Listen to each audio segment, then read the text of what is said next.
ఓటమి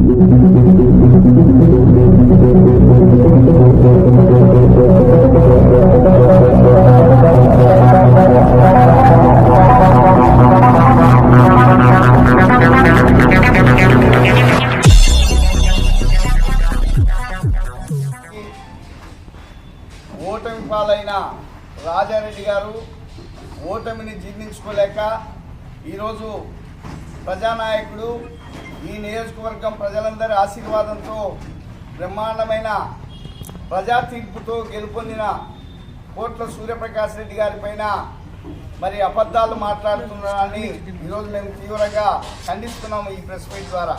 ఎందుకంటే ఆయన ఓటమిని జీర్ణించుకోలేకున్నాడు, ఓడిపోయిన అక్కస్తో ఏవేవో మాట్లాడుతున్నాడు, అబద్ధాలన్నీ వల్లవేస్తున్నాడు. ఈరోజు వాళ్ళ నాయకుడు జగన్మోహన్ రెడ్డి రాష్ట్రంలో శివ రాజకీయాలు చేస్తుంటే ఇక్కడ మాత్రం రాజారెడ్డి గారు నీచ రాజకీయాలకు తెరలేపినాడు, దిగజారిన రాజకీయాలు చేస్తున్నాడు, అనేక అబద్ధాలు ప్రజలను నమ్మించేదానికి మాట్లాడుతున్నాడు. అయ్యా రాజారెడ్డి గారు, నీ అబద్ధాలు ఎవరు నమ్మకనే నిన్న ఎన్నికల్లో నిన్ని డోన్ ప్రజలు తిరస్కరించినారు, ఓడించినారు. ఇంకా నీకు సిగ్గు రాలేదు, బుద్ధి రాలేదు. ఇప్పుడైనా బుద్ధి తెచ్చుకో, లేకపోతే నీకెప్పుడు కూడా ఈ నియోజకవర్గ ప్రజల్లో స్థానం ఉండదు, పుట్టగతులు ఉండవు అనే విషయాన్ని సందర్భంగా మేము తెలియజేస్తున్నాం. కోట్ల సూర్యప్రకాష్ రెడ్డి గారు అభివృద్ధిని ఆపుతాడా? కోట్ల సూర్యప్రకాష్ రెడ్డి గారు అవినీతికి పాల్పడతాడా? కాంట్రాక్టర్లను బెదిరిస్తాడా? ఇది ఎవరైనా నమ్ముతారా? నియోజకవర్గ ప్రజలు నమ్ముతారా? జిల్లా ప్రజలు నమ్ముతారా? ఇంత సత్యదూరమైన మాటలను, ఇన్ని అబద్ధాలను నువ్వు ఏ రకంగా మాట్లాడుతున్నావో ప్రజలకు సంజాయిషి చెప్పాల్సిన బాధ్యత కూడా నీ పైన ఉంటుందని ఈ సందర్భంగా నేను తెలియజేస్తున్నాను.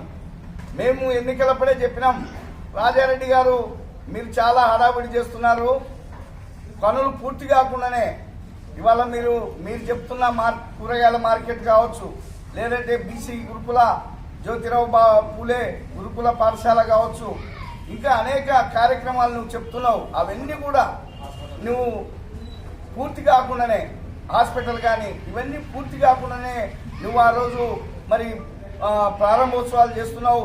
ఎందుకు చేస్తున్నావు అని కూడా అడిగినాం మేము. అంటే దీని వెనకాల ఏదో ఉంది మతలబ్.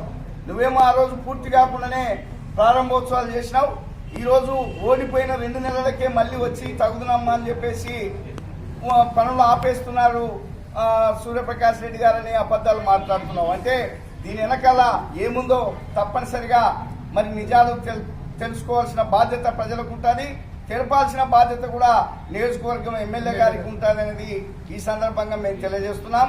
ఎందుకంటే నువ్వు ఆ రోజు ప్రారంభోత్సవాలు చేసి బిల్లులన్నీ వాటిని తీసేసుకొని తర్వాత ఎట్లా గెలవలేను కాబట్టి, ఓడిపోతాను కాబట్టి బిల్లులన్నీ తీసేసుకొని వెళ్ళిపోవాలనే ఒక కుట్రలో భాగంగానే ఈ పని చేసినారని మేము ఆ రోజు ఆరోపించినాం.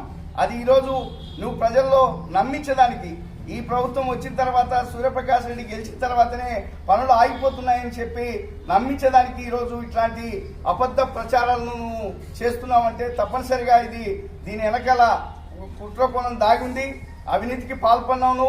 అంతేకాకుండా మరి అభివృద్ధి కార్యక్రమాలు ఓవైపున అయితే ఇంకొక వైపున ఇంకొక మాట్లాడుతున్నావంటే సూర్యప్రకాష్ రెడ్డి గెలిచిన తర్వాతనే డోన్ నియోజకవర్గంలో కక్షలు పెరిగినాయి, గ్రూప్ రాజకీయాలు పెరిగినాయి, ఫ్యాక్షన్ పెరుగుతుందని నువ్వు అబద్ధ రాజకీయం చెప్తున్నావు, అబద్ధ మాటలు మాట్లాడుతున్నావు. నీకేమైనా కొంతైనా ఇంగిత జ్ఞానం ఉందా? అసలు నువ్వు సమాధానం చెప్పుకోవాలి. ఈరోజు డోన్ నియోజకవర్గంలో నువ్వు ఓడిపోయిన తర్వాత మరి గ్రామాల్లో నీ వైసీపీ కార్యకర్తలను రెచ్చగొట్టి తెలుగుదేశం పార్టీ కార్యకర్తల పైన దాడులు చేసిన విషయాన్ని డోన్ నియోజకవర్గ ప్రజలు ఈరోజు చూస్తున్నారు. వెంకటనాయనపల్లెలో మా తెలుగుదేశం పార్టీ నాయకుడు, క్రియాశీలకమైన కార్యకర్త, నిన్న ఎన్నికల్లో గట్టిగా పనిచేసిన కార్యకర్త మాదయ్య, మాజీ సర్పంచ్, మరి అతన్ని వైసీపీ నాయకులు, నీ పార్టీ నాయకులు కాదా దాడి చేసి చంపేసినది. అతని దాడి చేసిన వాళ్ళలో ఒకతను నీ ఎన్నికలకు ఏజెంట్గా నీ తరఫున కూర్చోలేడా? దీనికి నువ్వు డోన్ ప్రజలకు ఏం సంజాయిషి చెప్తావు అని ఈరోజు మేము అడుగుతున్నాం. పోతొడ్డి గ్రామంలో నువ్వు ప్రెస్ మీట్ పెడతావా? అంటే నీ ఉద్దేశమేమి? గ్రామంలో మొన్న జరిగిన గలాటలో తెలుగుదేశం పార్టీ నాయకులపైన దాడులు చేసినది నీ కార్యకర్తలే, మా మాజీ సర్పంచ్ నారాయణను తలబగలు కొట్టి గాయపరిచినది నీ కార్యకర్తలే, నీ వైసీపీ నాయకులే. మళ్ళీ నువ్వే పోయి అక్కడ గ్రామ కక్షలను పెంపొందించే పద్ధతుల్లో నువ్వు ప్రెస్ మీట్ పెడతావా? అంటే దీన్ని ఎవరు చూడలేరనుకుంటున్నావా, గమనించలేరనుకుంటున్నావా? నువ్వే కక్ష రాజకీయాలకు మరి ఫ్యాక్షన్కు ఈరోజు పురిగొల్పుతున్నావు. అంటే నువ్వు ఓడిపోయినాననే అక్కస్తో, బాధతో ఇవాళ ప్రజలను ప్రశాంతంగా స్వేచ్ఛగా ఉండనివ్వకుండా ఈరోజు నువ్వు పురిగొల్పుతున్నావు, ఫ్యాక్షన్ రాజకీయాలకు తెరలేపుతున్నావు డోన్ నియోజకవర్గంలో అని మేము ఈ సందర్భంగా తెలియజేస్తున్నాం. నీ కపట రాజకీయాలను, నువ్వు ఈ రకంగా కుట్ర రాజకీయాలను తీవ్రంగా మేము ఖండిస్తున్నాం. నీ అభివృద్ధి నిరోధక రాజకీయాలు మా ముందర చెల్లవు.